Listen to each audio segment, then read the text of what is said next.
Hello, hello.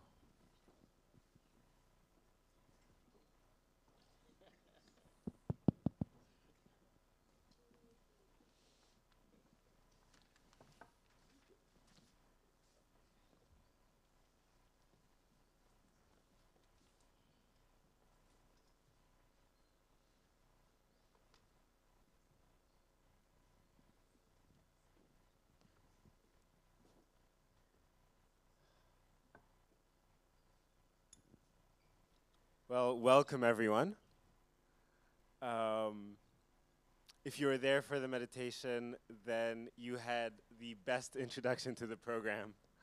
Um, I think that deep listening as a practice is really multi-layered. It's about listening to yourself, checking in with the surroundings, checking in with each other. There's going to be a lot of listening in this program. But it's also a journey. So we have the inner outer theme of the festival. This kind of context program is the meeting place for festival this year. And today we have a rich schedule, and it was nice that we had a moment of tranquility in the beginning, because we're going to be going from really biological explorations of how tech intertwines with our day-to-day to more cosmic, spiritual explorations.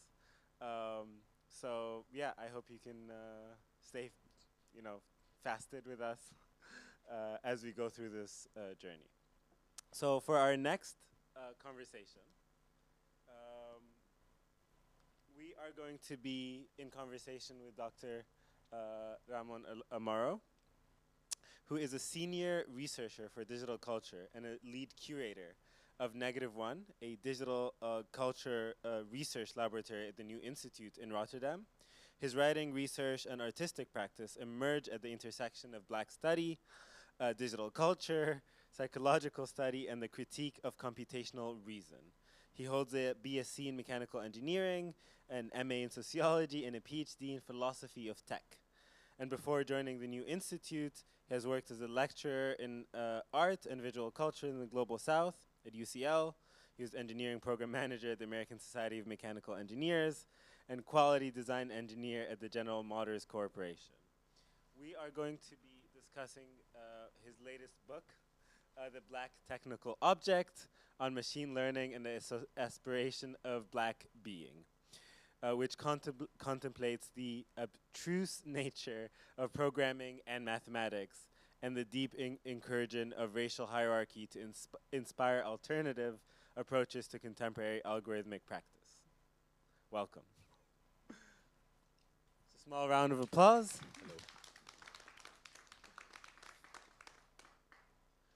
Okay, I am super excited to have this conversation for many, many reasons.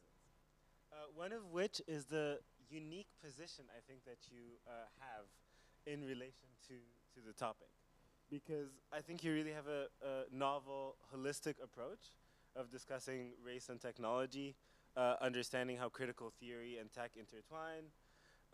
There is a naive premise that I'm also always grappling with, that somehow technology is objective, impartial, that it's a democratizing force. We hear this a lot. But then we see the immediate realities of our interactions with tech, and we see the oppressive nature. So how do we deal with that? So how do we understand how deep the systemic inequality runs in the tech? How do we prescribe it better? So I just want to talk to you a little bit as an introduction. The approach you have of marrying the hard sciences with the more critical human aspects as a mode of inquiry. So how did you get here? What's the necessity of this approach, or the urgency? The urgency. I mean, it's in a way a very complex question. Yeah. One that sort of speaks to the journey of the research I was sort of building. One, I should say that the research began exactly in this problem: is how do you deal with something that's so pervasive and abstract, but also has an immediate concern. So for me, it's a sort of oscillation Yeah. between both. But what I didn't want to do is take anything for granted. So I kind of started off the project and thinking about a radical awareness. And then this radical awareness is sort of something that is both cognitive but also sensory, and something that doesn't really take any word or any concept or anything for granted. And that's what sort of led me down this rabbit hole. Say, okay, well, I don't want to just say the word algorithm. I need to learn how it works, what it is, how it's come about. I don't want to just say this word race or racialization. I need to know how it is, what it is, and how it came about. And the further I went down those sort of rabbit holes, what I discovered is that even though today we're used to talking about technology in its sort of oppressive nature to humans, what I found is that actually that's one of the fundamental problems. Is that we actually see these mechanisms of tech as being something that's separate from us. And that it is something that then gets into conversation just based upon our deprivation. So when it's good for us, then somehow it's connected in a unity, and then when it's bad for us, somehow it's this abstract alien, which must then, you know, and then the hat trick we do as humans is we separate it, push it out as difference, and then we do this hat trick to demand that it solve our problems. Right. So what I wanted to do was return to these sort of moments, and the further I went down this train, especially into the philosophy of mathematics and then the beginnings of these technologies, the more that I discovered that they were already infused with human concerns. And that's something that, so this radical awareness was really about bringing to light that even when we talk about technology on an algorithmic level, one is a very difficult concept to think about that, you know, all an algorithm is a step-by-step sequence of functions. And we usually stop there in discourse. But I don't want to stop there because those sequences are mathematical functions.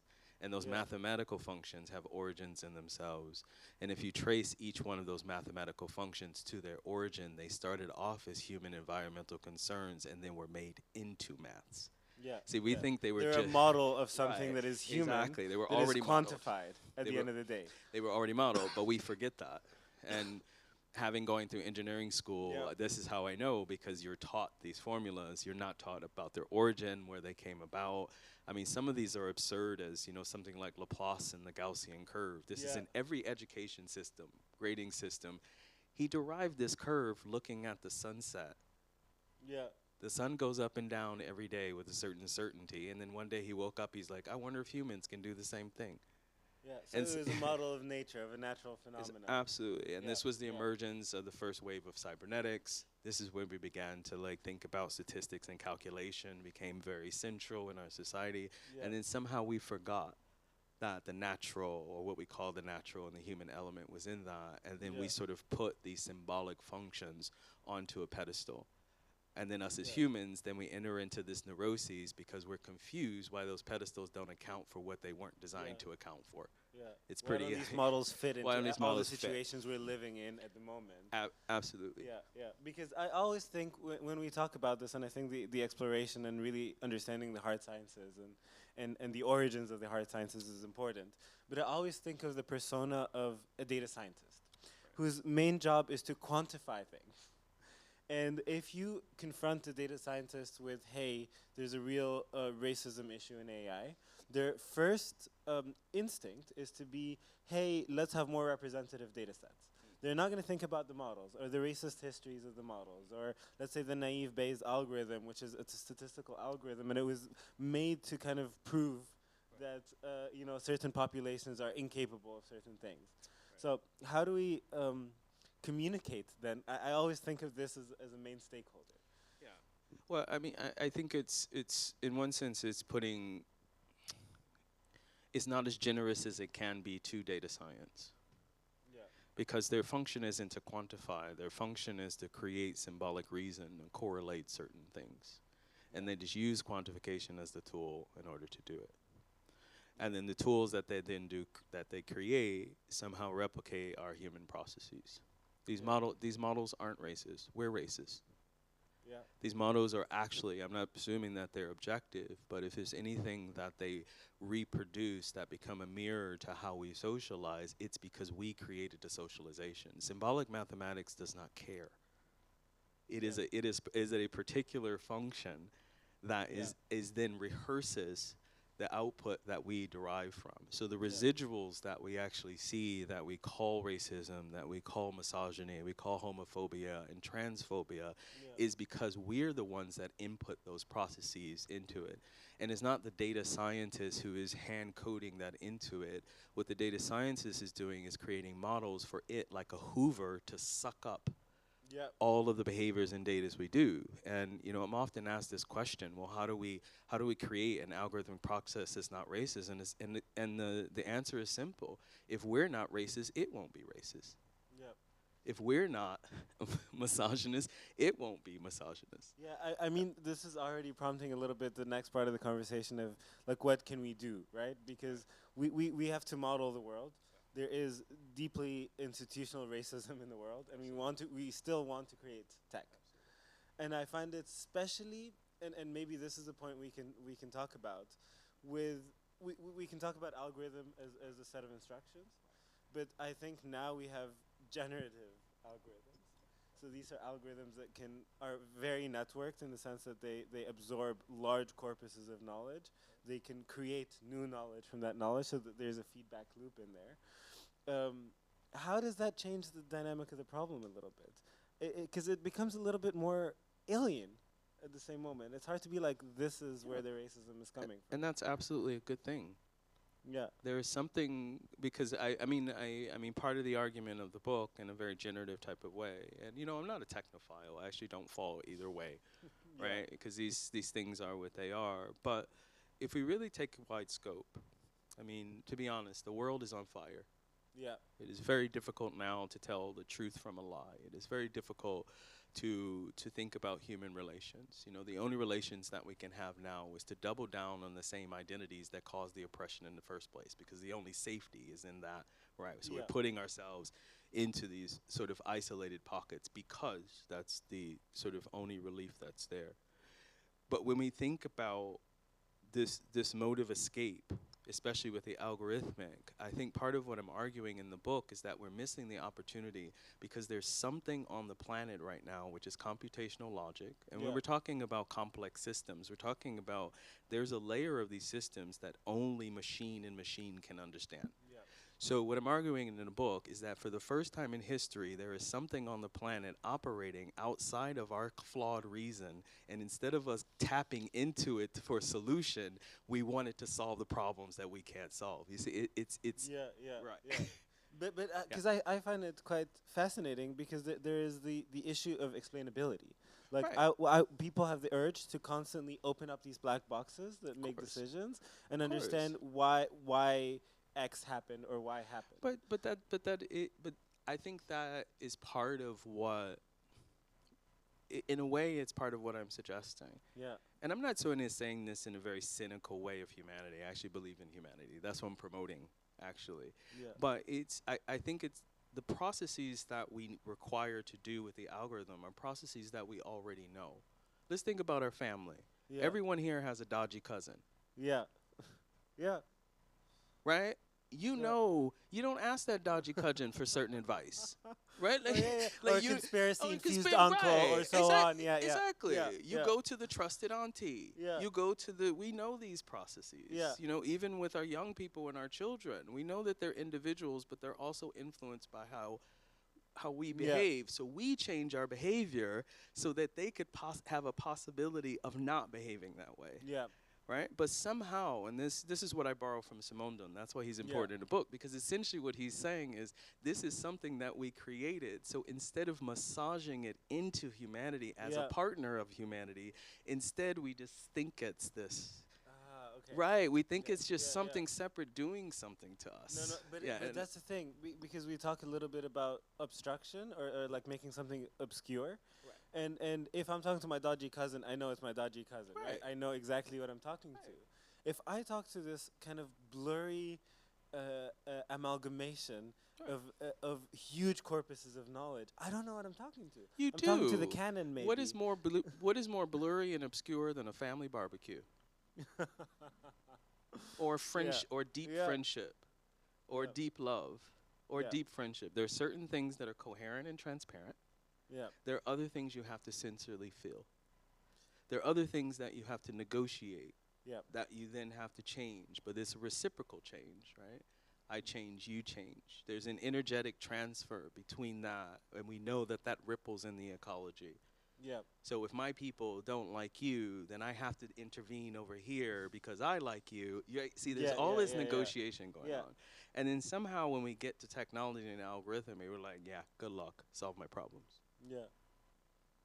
When is the last time you entered a family barbecue and you stood in the middle of a room and said, hey, people, solve my problems? Make it clear. No, it's and make it clear to me what my problems are. In a way that is understandable to me. Right, and make it understandable to me. And what I'm sort of advocating for, and I know it's not that simple, you know. Yeah, no, but I think it's a nice question, because I'm always interested in what questions should we be asking. Right. And it's not, okay, how is mathematics racist is maybe not the question, but more how do we learn from these models a little bit of insight about ourselves. Absolutely. And I mean, this is the reason why in the book, that's why I do this historical exegesis. This isn't a sort of return to history. What it is to say is that basically we have periodically reached these concentrated moments in which we must negotiate with the quantifiable, whether that be statistics or something else. This always gets infused with social, political, and economic processes. It has always throughout history. Infused in that. We know there's more as industrialism, right? It always infuses itself. We always miss the moment to reconcile it. Yeah. And then what happens is we spin the gap between that moment and the next moment in a neurotic transfer, or why the hell did that happen, instead of preempting the next. So in the book, what I'm suggesting is not to stop dealing with the problematics of today's algorithmic. What I'm suggesting is the logics that I found through the research is what we're experiencing now, we also experienced in the 17th century. So we should be spending our time in 2050. We should be thinking about what's next. Okay, so it's kind of zooming out a little bit and kind of detaching from the novelty of the problem. We're detaching from the novelty of the problem, and then we're asking it to soothe something that we ourselves can't soothe. And that's what I meant, the type of solutionism. That and then we simplify that into concerns that we then relinquish ourselves from consequence. So I somehow feel better that my black skin, now I can use a soap dispenser, but I'm completely disconnected that same technology, as we currently speak, is drones are dropping bombs on people. Right. Exactly. Because I want the soothing of something historically us as humans have not gone. So when if you are going to call it an alien, I'm asking it for a hug. And then at the same time, I'm telling it it's a piece of crap. But then this concept of alienation, and I think it's because you mentioned it quite a bit of your work. So how do we make sense of it? So when do you feel, because you talk about black alienation in particular. So how does it, can you maybe draw a picture of how that manifests in this kind of problematized relationship with tech that we have? Yeah, I mean, it's one of the reasons why I bring Fanon into conversation with Simonde. So Fanon, of course, is a psychosocial. He's a psychiatrist. He's treating colonial patients in Algiers, French colonial patients. He's starting to find out that the same treatments that worked for the white French soldiers was not working for the Algerian soldiers. And so then he begins to build this theory of race, that it's actually more than just a physical violence. This is something that's psychosocial that's there. And then what happens in that sense is, because we have these pervasive logics of race or even religion, is that what happens is the individual being in themselves gets lost and gets abstracted into a stereotype. And the most superficial of that stereotype. And you just read the news headlines, you see. Absolutely. And what that does is it creates a gap of anxiety. So what he's saying is that each one of us are walking around trying to be our authentic selves, but we're constantly interrupted by how we're perceived to be. And then that gap between us and this ideal self is the anxiety and neuroses. So we're constantly it's like trying to bridge. It's a dissonant process. And it's so deep that all of our reconciliation is to try to bridge that gap. So anxiety for Fanon is basically an alert to this neurotic process. But for Simondon, who also intervened in the psychosocial space, I more follow his train of thought, which is that same gap, what anxiety does, alienation does, is alert you to what the gap in your understanding of who you are Yeah. is, right? So if you know where it's a therapeutic space, Yeah, yeah. if I know where 100%, I'm missing, 100%. then I can intervene to heal it and solve Yeah. it. But Right. does this link then with regenerative modes of working with tech? Absolutely. Because I look at where like Fanon was with his patients, Right. and then where we are now, and then usually if you ask, I don't know, ChatGPT a question, Yeah. as kind of the main artifact of AI now in this day, Yeah. and I ask it something about, I don't know, being Egyptian or like support for Palestine or whatever, and then there is this gap, neurotic gap, and then you feel frustration, you feel Of course. alienated. Of course. How do I move from that into a space of regeneration? I think the first point is that, see, the point of, because there's an intermediary step Yeah. at the point of the recognition of alienation, that Yeah. we shortcut that step. That's why Okay, we're all in therapy and now. what is that? So it's basically what Fred Moten begins to theorize, is that actually this is a psychosocial space. Yeah. So I've sort of mentioned this before, but the opening line in the break, and I paraphrase it because I can never remember exactly. He starts off by saying, "Imagine there's nothing wrong with black people." Yeah. Imagine if each one of us in the room walked in a room and imagined that there was nothing wrong with us. Yeah. All of Yeah. a sudden, you see how it's a hyperstition. It's basically, it hasn't been realized, but you yourself begin to, and we know the power of a psychosocial cognitive. Our hormones change, Yeah. we biologically change. Yeah. It's the same function as like when we get a nice haircut or get a nice pair of shoes, and like no one, excuse my language, but you Yeah. know, when you feel good, no one on the street can say shit to you, right? Like No. you don't care. Yeah, because I know there's this James Baldwin quote where it's like the imagination creates a situation, Exactly. and sometimes the situation creates the imagination. And the Yeah. situation creates imagination. Yeah. So what I'm advocating for is we already have a generative tech that's imagining. If we meet it at the point of imagination, it's possible we could enter into a partnership Yeah. to break from the anxieties that we have. I'm gonna be a little bit almost annoying here because if I'm talking about this topic and people often seem confused, it's like, who are we in this conversation? Are we the users of the technology? Are we the designers? Are we the people critical of the tech? So who are we speaking to? Who's responsible for regeneration in this case? I mean, I think our folks in regenerative ecology and climate have already solved this. We are everything. Everything is us. Yeah. Yeah, but as end users, for example. It doesn't matter if you're a user, if you're effectually Yeah. affected by it, if you encounter it, if you do something. That means we automatically have a rippled accountability to reposition ourselves within that, because that itself will ripple. Yeah. It's actually one of the reasons why, you know, each chapter of the book is actually written for a different audience. Yeah. So there's a chapter on machine learning for people who don't have to learn math. I explain it Yeah, without yeah. math. There's actually a chapter for the engineers. Incredible. Yes. There's yes. a chapter for the philosophers. There's a Yes. chapter for, and the hope is that not that it would be like an immediate catalyst for change. Mm-hmm. The hope is that actually it will be an act of thought or decision that will spark, that will make one reconsider their own relationship to how Yeah. they are in the position of the ecology.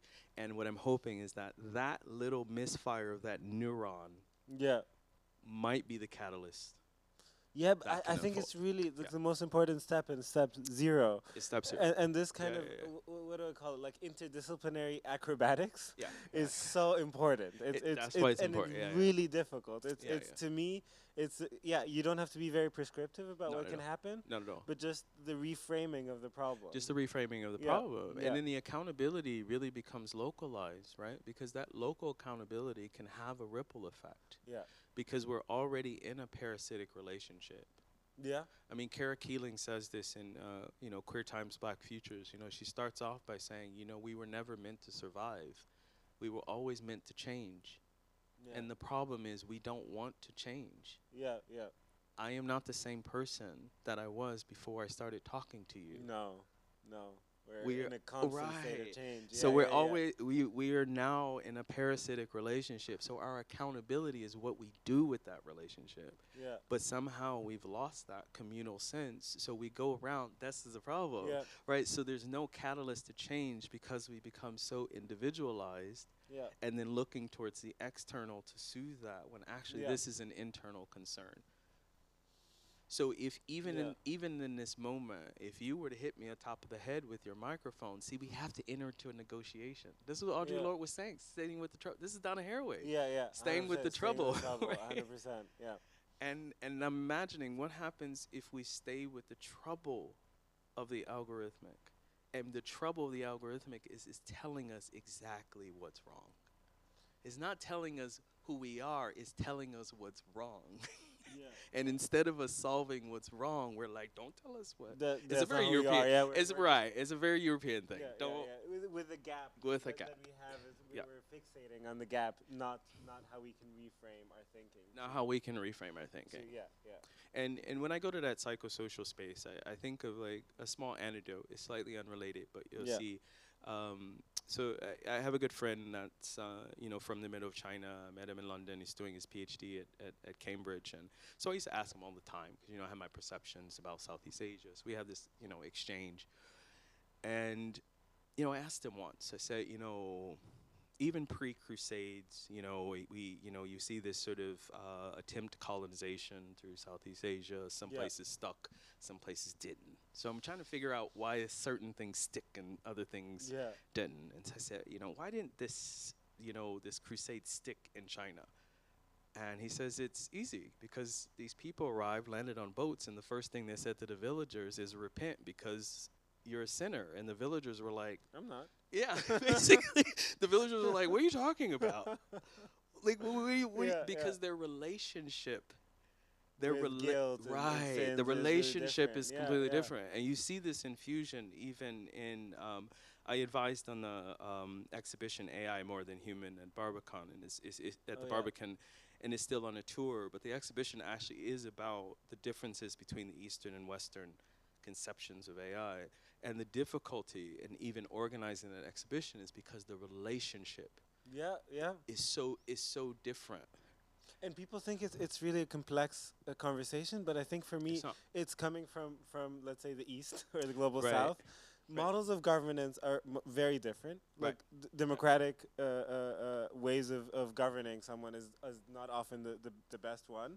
Privacy is not the top concern often. More community, transparency, so on. And that is super clear.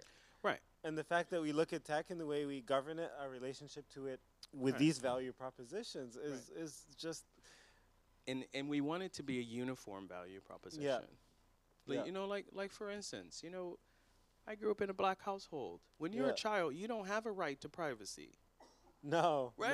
No, your parents will not. give you privacy, but they make it clear that you don't have, at any moment, your privacy. You don't close the door. They walk in all the time. You don't close the door. You don't walk in. You don't. And what happens is you grow up in a relationship with the world that actually privacy is a privilege. It's not a right. Yeah. And somehow all these processes and collisions have happened, particularly in the West, where we become entitled to certain things that we articulate as rights, and then we want everything to adhere to what I think are right. I mean, we know this. I mean, that's why Amsterdam is so frustrating. Amsterdam's not frustrating because there are a lot of tourists. The problem is everybody on the street thinks they're entitled to the space they're in. Yeah. No, 100%. 100%. That's the problem. Yeah. And that's what makes it difficult. So what happens if we remove that entitlement? Yeah. And it becomes a relation that then actually forces us to constantly enter into a choreography and dance. It doesn't mean we have to like each other. No. But there's a different sense of a performative element. Yeah. And this is what I'm trying to suggest that is possible with the imagination of tech, is that actually how can we enter into a choreography with it that actually becomes a dance where I take a little bit from you, I give you a little bit there, I do this, I do that. It will always get slapped by capitalism, right? But I mean, creating these spaces of resistance, I think, is then, this is what we should be talking about. Now that we have crafted a different relationship with tech, that is a little bit more communal.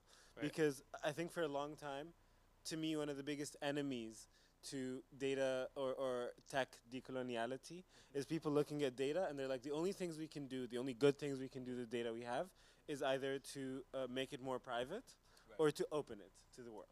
And these are the only two things you can do. You either make it a Creative Commons or you be like, no one can. And there's notions of data liberation that can help us understand the world a little bit better. And my question now is, as someone who's interacting with this tech a lot, my role as, let's say, a layperson is not super clear. Because I am demanding this machine do something for me. I get an answer. But at the same time, I'm also training it. I'm also subject to the imagination it is building from my input. So how do I position myself in a way that is allows me to be regenerative with the tech? Right. I mean, I think historically there have already been examples of how we as individuals and socials can reconcile that. In a way, like, bear with me, because we already do that with the government. Like, we don't really know how government works, but we are in a forced negotiation with certain parts of bureaucracy. But that bureaucracy will always, I don't know anybody in this room that's not afraid to yell at the government, right? Like, you're going to make me do this, but I'm not going to do this. We call it laying the down. absent present. Exactly. It's like it's always there, but you don't know what it is. What it is, and then there's a certain point you don't care. And you are fine arguing your case. You can be guilty as hell, and you will still argue your case. But this isn't a coincidence, and this is what I illustrate in the book, because there is a moment, actually it was Leibniz. I'll just tell the quick anecdote for here. The philosopher Leibniz was also a mathematician. He was actually circulating in aristocratic circles, so he actually had access to governments, French government, Dutch government, Prussian Empire at the time. He was very frustrated with linear algebra that has come from the Middle East. They didn't really want to recognize it's coming from the Middle East, so Newton comes in. You see all. So he begins to develop what's called differential calculus. So if anyone knows, not mathematics, you probably hated your math class. Linear algebra is like this. So I can calculate easy me going from point A to U and point B. What it doesn't account for is the motion. So let's say I want to stop in the middle and tie my shoe, right? It screws up the... So Leibniz is one of many that begin to develop what's called differential calculus, which can now account for the motion. At any point, it can re-predict the path. Sound like Google Maps, right? But the idea is to make it more human, right? Like it makes it more human. Right. To model more human behavior. Models more human behavior. He develops the differential. The differential powers every algorithm that we know today. The differential is why Google Maps can change its route as you change. But what's interesting about the differential in this sense is he's entering into the, before he develops it, he enters into the statistical process. He was shopping around. So first he was trying to sell differential to France to colonize Egypt. How do you colonize a people without directly oppressing the people? A differential curve, you can predict where they go, so you put your military right. France didn't want to buy it, so the Dutch bought it. Oh, yes. Wow, okay. Then he goes to the... But they didn't end up colonizing Egypt. But they used it. But they used it in the other colonies. Okay. Yes, this is the system that they use in other colonies. Wow, okay. Yeah, that's why they act like they weren't there. Because it was there administratively. So when we talk about colonialism administratively, it was a mathematics formula. That's what it was. It wasn't just a paperwork thing. But what he also does, he goes to the Prussian Empire. He proposes different type of statistical systems. So first what he says is the parishes in the Prussian Empire, we're talking like back when they're villages, and what he says is that the parishes were already taking, they call them life tables. So they were recording life and death, how many people were born, such and such. Leibniz takes that data and makes statistical formulas, gives it to the Prussian Empire, and they have this huge realization, and they say, wait a minute, if you can tell me how many males are born in those parishes, I can now predict the size of my army in the future.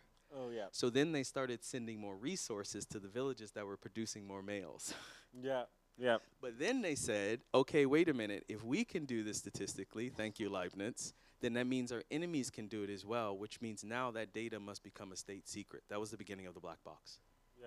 Yeah. And then on top of that, Leibniz then proposes that, well, why don't we statistically stamp like cattle, human beings, centralize all of their behaviors into one number. That way the state can keep track of them. That's why we all have national numbers. Yeah. That's where it comes from. It was data collection. Right. It was So a moment of data collection. It's already, and this was 17th century Prussia. Yeah.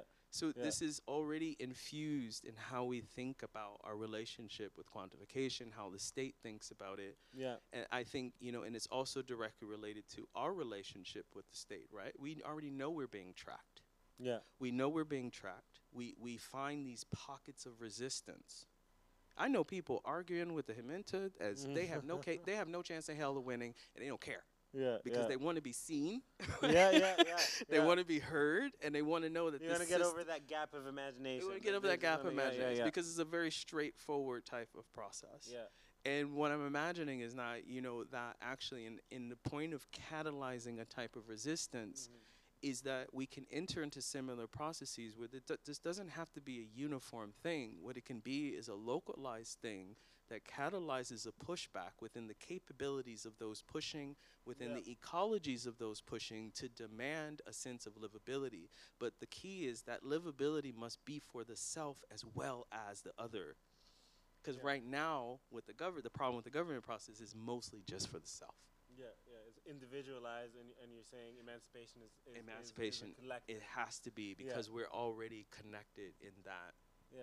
So if I understand that someone else is arguing with Hementa and eventually that will benefit me, see, I'm already in a solidarity.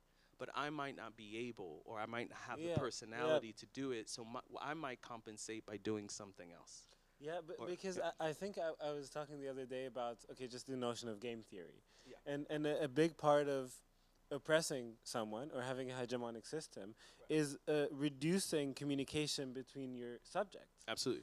If I don't know the struggles you're having and the forms of alienation that you're going through, I first of all will not validate my own gaps in understanding, and second of all, we cannot have joint action. We can't have joint access, and that, to me, that's the dangerous moment of the contemporary. Yeah. It's because we're now in a space where we only find comfort. That's what I meant with that first comment. Yeah. Because we're now in a space where we can only find joy and comfort by segregating ourselves, we are actually sacrificing the future because we're disconnecting ourselves from solidarity outside. And anyone that teaches in the room, this is exactly why your students are only talking about migration from their one village and have no connection that it's the same migration. Because we're completely disconnected to a larger social logic. But then, so now having this conversation, I'm understanding more, and I think the audience is understanding more that, there's repetition, right? We're look, whatever was happening in the 17th century with quantification, relationships between models and race, for example, and coloniality are the same, what is happening now with different mechanisms. What is the delta? What is the difference? So what are the opportunities now that we have of resisting that we did not have in the 17th century? I think the opportunities, this is that radical awareness that I'm speaking of. It's a radical awareness of the self and the power of the self. Yeah. But one can only recognize the power of the self once one recognizes that the self is not what they think the self is. Yeah. The self is something that's already all power, is already in a totality. I think of it like, and I'm borrowing this, and this is sort of borrowed as well from, certain Buddhist philosophies, which actually say that the deficit of understanding one's totality is like basically looking in a dirty mirror, and all you have to do is clean it. Yeah. It's a very different concept than actually building a mirror. Yeah. And so if we can identify, so what I'm suggesting is that the sooner we breach the gap between our relationship with tech is actually more powerful than it is. Yeah. Right? Because keep in mind the fact, of course we have these powerful companies. Of course we have people with more knowledge of mathematics and coding. But that still does not deny the fact that their levels of computation, even they don't understand. So instead of me going and saying, basically, taking a quick YouTube course, you could do this machine learning. I don't do it because I think it's super boring, sorry. But I don't do it physically, but you can actually learn it. But as soon as you identify moments that actually you can say, okay, well, you don't know and I don't know. So what are we going to do with this don't know? I have a lot to say about this because I think there is a sense of invincibility. But Once a person learns machine learning and you go like, all right, instead of saying, what is the problem with the world that this is telling me? You go like, this is a model of the world. It's pretty good. Yeah.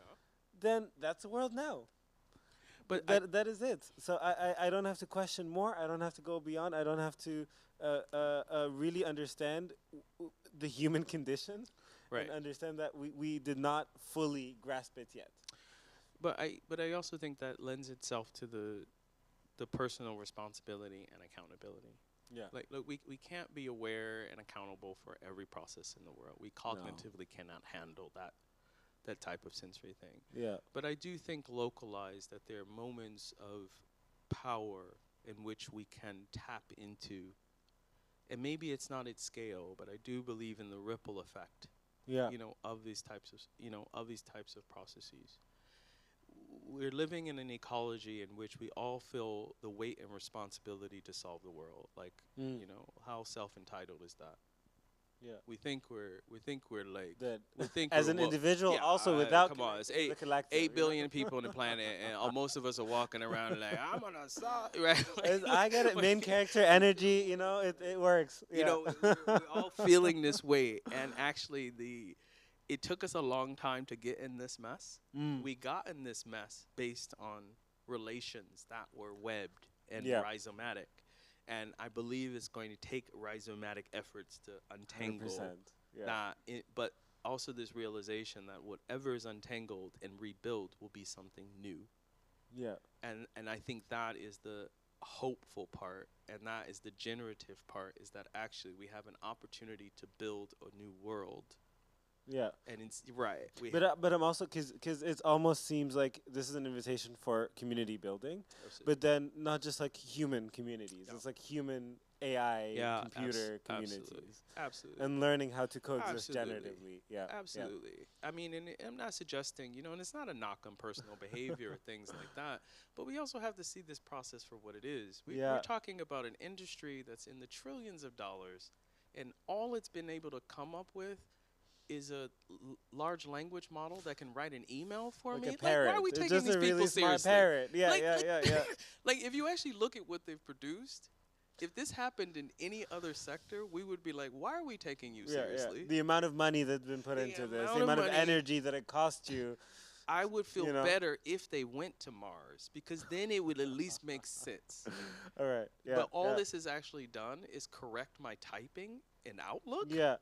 Like, if you think about it. But I know if your relationship with it is different. And I'm just saying it's really an imagination problem. It's really an imagination problem. Yeah. And to be honest, I think they become so powerful because the only ones imagining are the tech people. Exactly. And they're imagining for capital. Yeah.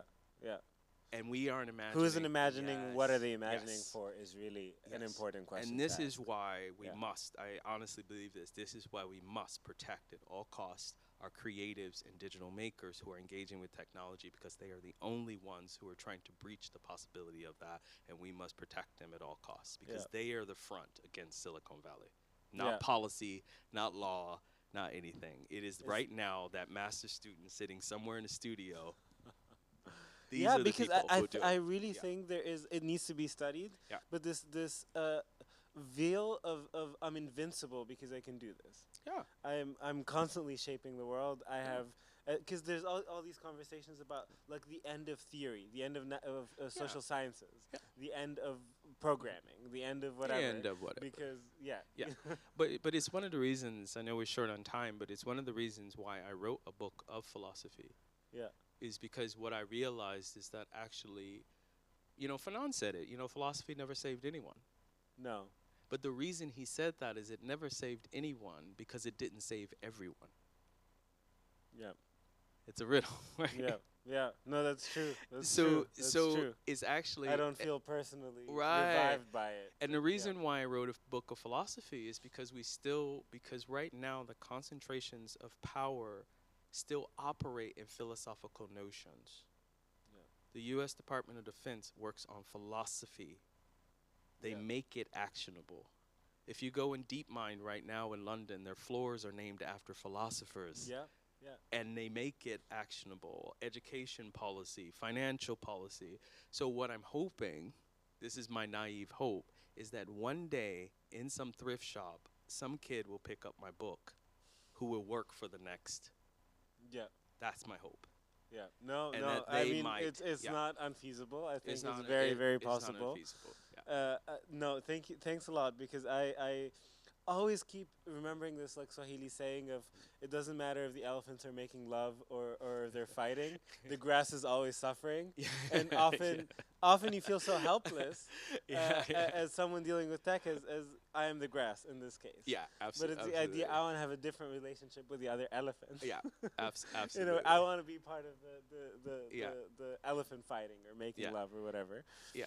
And the fact is that when you really look at the algorithm for what it is, which is just maths, it wants to play.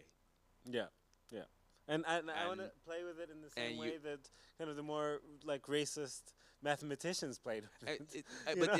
But this is exactly exactly what I'm saying. So you know what? I want a creative coder to create a community water system, and I want to do there are actions that we can actually take and rearticulate, and will always just be a microsecond ahead of capital. Yeah. It will come back and recapture. All we need is a microsecond. But all you need is a microsecond. Yeah. And this is why I lean towards the global south, because communities in the global south have always been just a microsecond away from destruction. Yeah, yeah, yeah. And we need to They're used to running away from hegemony really quickly. Exactly. Yeah, yeah. And then creating livability in life from that microsecond. Yeah. And I think that if we all in the West look more towards those senses of knowledge, this idea of anxiety and alienation will reduce, and then we will understand that we weren't meant to survive, as Keeling's saying, but we will survive if we get our head out of our ass. Yeah. That's basically it. Well, that's, I think, a beautiful way to conclude. I think we have 5-6 more conversations to go before we can really grasp this. But thank you so much. Thank you. And I think just a fun. quick round of applause. We have lunch. We have lunch for a little bit now. I think until 1:30, if I'm not mistaken. But then we can continue the conversation during lunch. So just feel free to walk up and ask questions. Thanks a lot. Thank you. Thank you so much for the conversation. Bye-bye.